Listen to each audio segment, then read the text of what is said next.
8 মাস 2 মাস পরে হলো দেখা যায়। ওমানের সড়ক দুর্ঘটনায় এক বাংলাদেশির মৃত্যু হয়েছে। নিহত প্রবাসী নয়ন চক্রবর্তী গত 6 বছর ধরে সাহামে টেলরের কাজ করতেন। রোববার রাত 11:30টার দিকে এই দুর্ঘটনা ঘটে।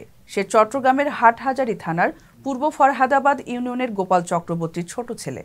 নিহত প্রবাসীর বন্ধু রবীন্দ্রনাথ জানান, ঘটনার দিন নয়ন বাসায় ফিরতে দেরি করায় মেসের অন্যরা তাকে খুঁজতে বের হয়।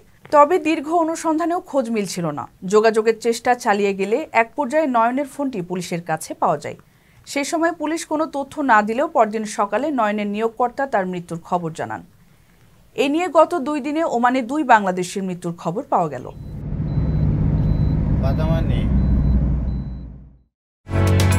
ওমানের সেরা রেট দিচ্ছে বাংলাদেশি প্রতিষ্ঠান গালফ এক্সচেঞ্জ। প্রিয়জনকে টাকা পাঠাতে আজই আসুন আমাদের যে কোনো ব্রাঞ্চে অথবা কল করুন স্ক্রিনে দেয়া নাম্বারে। গালফ এক্সচেঞ্জ, বাংলাদেশিদের প্রিয় এক্সচেঞ্জ।